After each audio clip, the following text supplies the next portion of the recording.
Lehen epatu duzu ikasten joan zirena nagusiena joan Egun guztietan joaten ziren Bilbora, a la escuela normal, magisterio ikasten. Nortzuk izan ziren? Pedro eta Roman. Pedro eta Roman. Bai, horrek iso.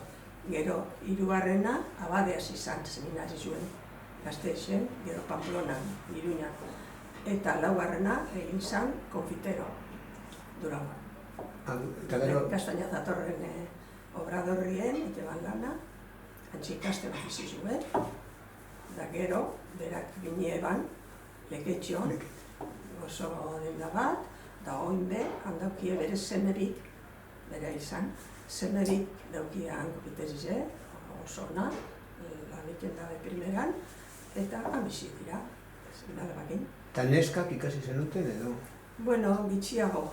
Orduen neskak asko ez zeben ikasten, karrerak eta olako gitxi zan, baina nire iztan nagusia behar, joten zan berrizko kolegizue, orduan importanti esan, Mercedarias misionera zen kolegizue, oso importanti esan, eta arazio joten zan Esterna.